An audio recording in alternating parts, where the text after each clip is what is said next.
Shallows, welcome back, people. It's the Critic Corp. I am Toke, and this is another little anime corner. Welcome. I finally took it upon myself to take some dedication and commitment, and fucking watch the whole Scott Pilgrim animated series that dropped on Netflix last week. I know, I'm a week late. Shit, a week and a day actually, because it came out last Friday. But yeah, I finally gave that boy a watch, and I enjoyed it. It wasn't, um, I wouldn't say it was fucking like phenomenal and um like deserves uh hella seasons on top of seasons. I could definitely see like maybe um one more season just because of the way they ended the last episode with Gideon and Julia or Julie or whatever. Um but I ain't, like I said, I'm not gonna bash on it. I ain't gonna say it was fucking. It wasn't shit compared to the movie. Like the movie came out in 2010, and that was just a nostalgic film. Like you're not. I feel like some shit back then compared to now, they actually took their time and um tried to deliver. As to where nowadays, I feel like it's a little bit too easy and simple. Given it's the year 2023. They got so much technology and just illegal features now that they didn't have fucking 13 years ago, fucking 15 years ago, 20 years ago. It's like even like you look at Lord of the Rings, like the first three are shitting on the hobbits, like still, you know. But yeah, let's talk about this shit. So they did they little Netflix did their own little twist to it, and actually made it a worthwhile series to be watched. You know, um instead of fucking just breaking down the real life movie of Scott Pilgrim versus the World and shit into actual series, animated series, piece by piece, you know, because they could have went that route. Given what it was 7 X's that he fought, so they could have did like 7 episodes. Each episode him fighting the X, shit like that. First episode just introducing everybody. Um, because it was 8 episodes in all. But they did it. Like I said, they did their own little thing. They ended up having goddamn Ramona be the main protagonist of this show. Um, for the whole damn series. Um, Scott got benched in a sense until like maybe what the last 2 episodes. Fucking so when he fights the very first Ets and whatnot, um at their they little fucking performance night with the band and shit in the movie, how it goes and shit. But in animation, he ends up dying or losing right there off the jump and disappears Really, he gets kidnapped, but it looks the way it's set up. It looks like he died, and Ramona goes on a dog ass mission, seeking out fucking Scott Pilgrim because she doesn't believe that he's dead. She then had a dream about this nigga. He's screaming at her all types of shit. She hears his voice. Like she just doesn't believe it. So she goes detective mode, full detective mode, and ends up like goddamn pretty much interrogating all her exes, piece by piece, and a couple outside people that might have something to do with it, like Julie, fucking, goddamn, fucking, what's her name, bro? The one that was in the band with them. Damn, I feel like a dumbass right now. What's her name?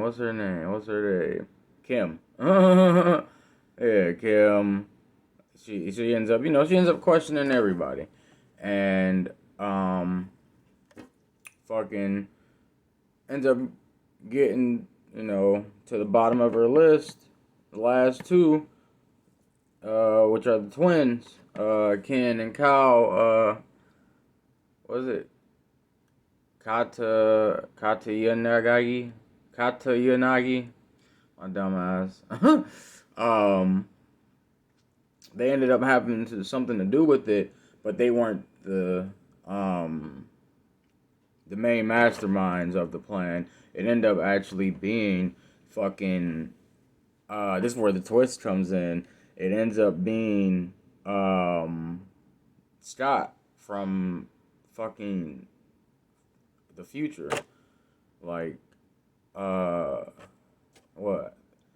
I think, yeah, I want to say it was like fucking 24.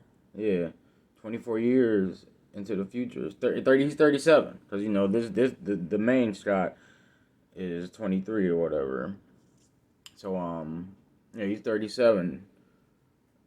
And, goddamn, well, it's not 24 years. I'm an idiot right now, bro. My brain's a little fucked. But you get what I'm saying. It's the fucking future. It's the fucking future. Scott that ended up having to do with the fucking kidnapping of the present Scott, and ends up goddamn trying to. His plan was to try and talk the present Scott into pretty much not fighting the exes and getting together with Ramona, just because him and his Ramona are divorced and not really seeing eye to eye right now, and just having a bad time, a bad relationship between each other, and fucking given that the present Scott just met Ramona, and he's young and shit. Young, 20 something years old, 23, young, just 23-year-old. Anyone, they're not gonna listen to anybody older than you. You're not gonna listen to them and let them tell you what to do, and especially not your future self, because you feel like, fuck you, fuck that, I can change my shit. Now, seeing what the fuck you're going through. That's what was going through Scott's head, pretty much. So, he ends up, going,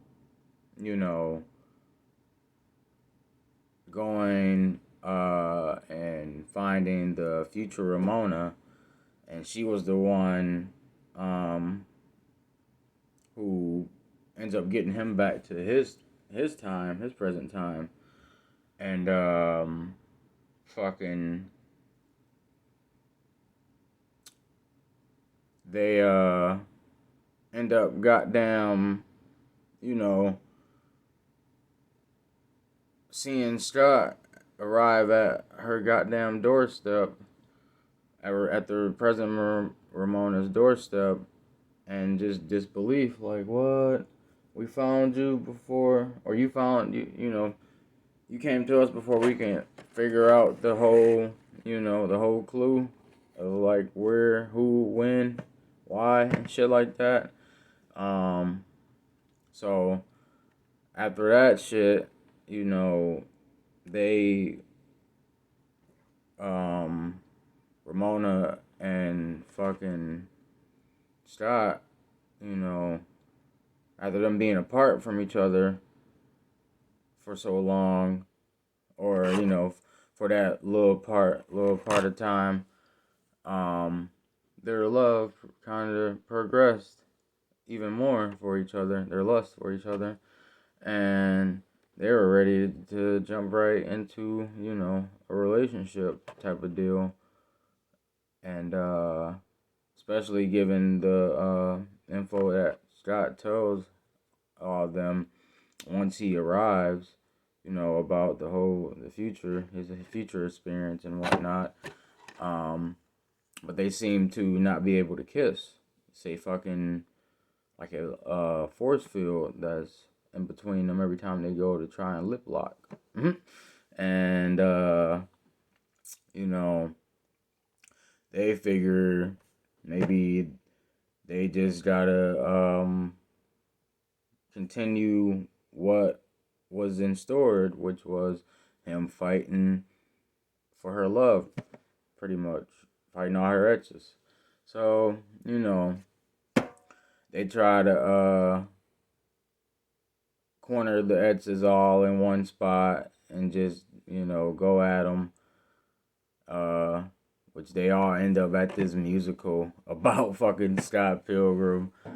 It was fucking funny, bro.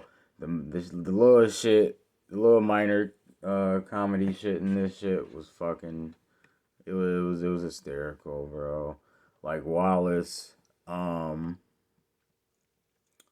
what's the name? The 39-year-old Wallace got him a sugar daddy type of deal, still going. His husband, he got a husband that fucking works with Nintendo. That Scott, the 37-year-old Scott, still living with him. Like, it's just a little funny shit like that, bro. That killed me. Or fucking him, the present Scott, and him trying to fucking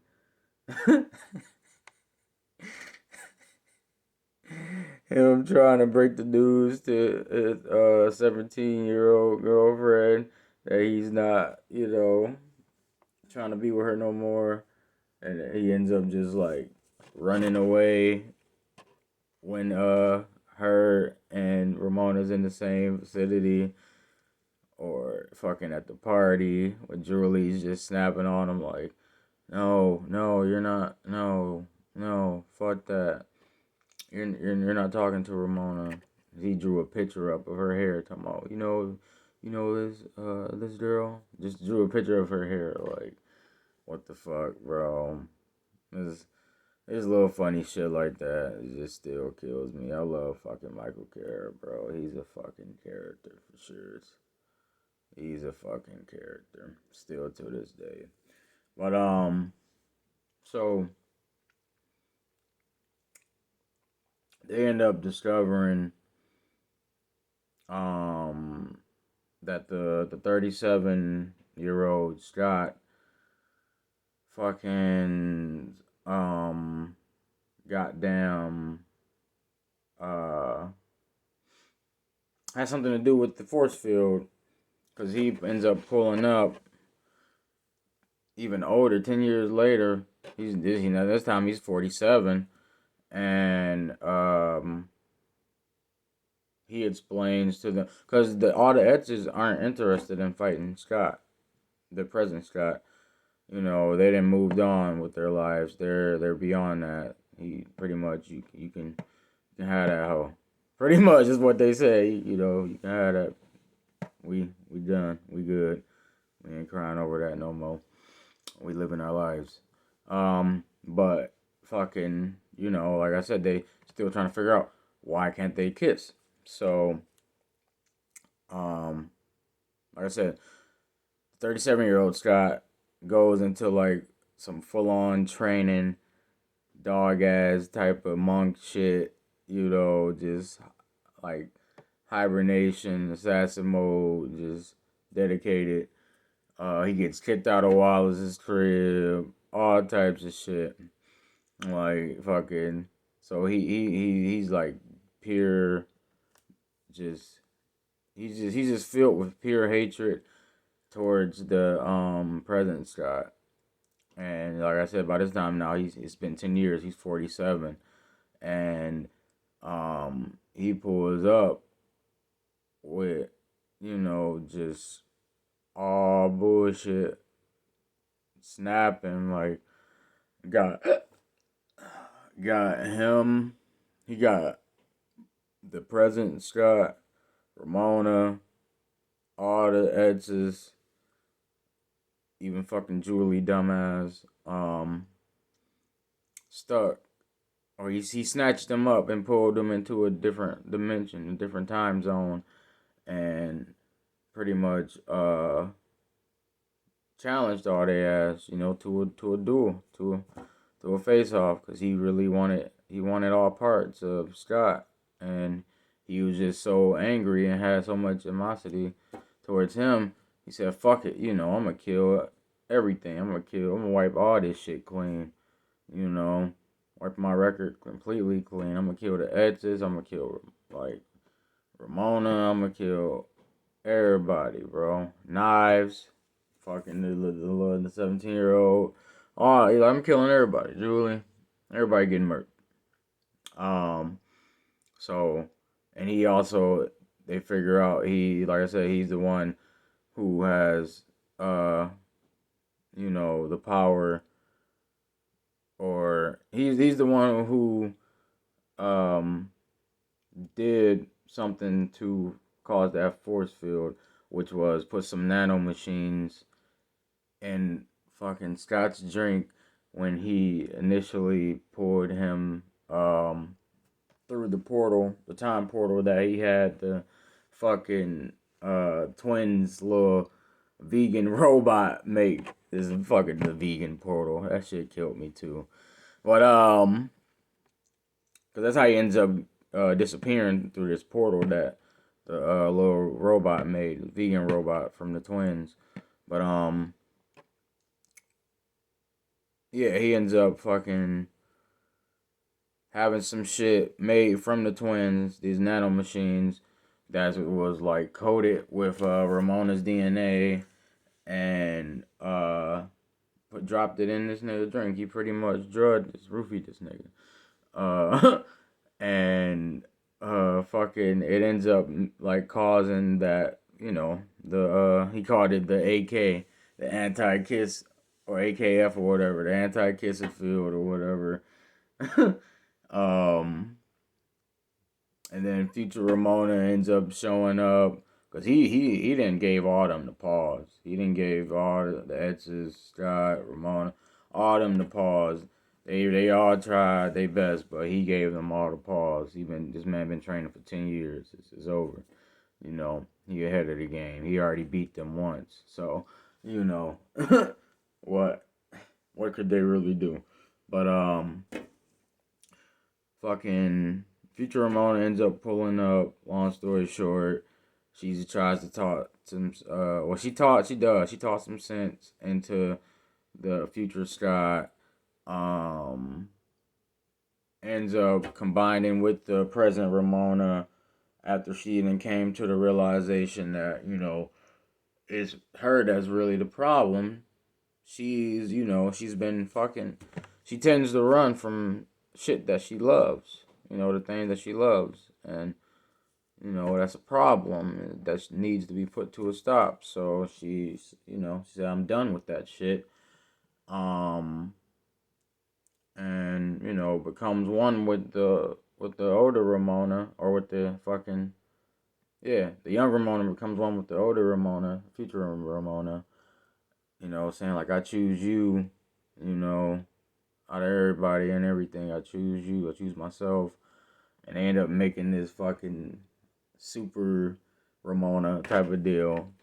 She sends the fucking future Scott back to his timeline, breaks the barrier, or the little force field that the present Scott and Ramona has had, situation they had going on, kisses Scott, sends him back to his timeline, and tells him, make sure you express that her past, that the Ramona you see there, that her past doesn't define her, and she has she has the power and will to change that shit. So stop letting that shit eat her up. The past, stop letting the past fuck her. Fuck her main life up. It's done and dealt with. It's in the past. You can change that shit. Fuck that shit. So, yeah, man. There you have it, guys. That's my whole little spiel. Like I said, I enjoyed it. The little animation was clean. I love the intro, theme music with how they had it in Japanese and shit too. They really did their thing with, uh, fucking the promotion and deliverance of animation, Japanese, trying to do Japanese animation tied in with, you know, a American movie, so, because the movie felt like an anime in a sense anyway, so, it was easily transferred over, easily transcended over into a Japanese anime with ease. Like, I would have had no problem watching with subtitles, even, like if it was in Japanese. That's how I watch all my anime anyway. I watch sub, I don't watch dub. So, yeah, like I said, they end up showing the post credit scene last episode. You know, after showing how everybody went their own ways and there's a happy ending. All the etches are doing good. Fucking Scott Ramon is doing great. Everybody's doing great. On their own fucking journey, their own path. And then you got fucking Gideon and Julie sitting in these little evil chairs, fucking in front of all the, Gideon's little evil, and probably in his little evil lair full of strings and whatnot. And they're just laughing and shit, looking like they or sounding. They didn't even show them. They just showed the back of the chairs, sounding like they about to be up to some devious shit, and it's gonna lead into another season. So, yeah, that's why I said I can see at least another season for sure. But don't go crazy with like fucking 5 seasons. That's just too much. But yeah, guys, leave some comments. Let me know what you guys thought about this shit. Fucking like and subscribe. Support the motherfucking corp. And I will be back tomorrow. Fucking with some type of review. I'm gonna start doing Christmas. I have a little Christmas series soon here. I want to say maybe soon as it hits December, like December 1st or December 2nd, who knows? But stay tuned for that as well. So with that being said, toodles.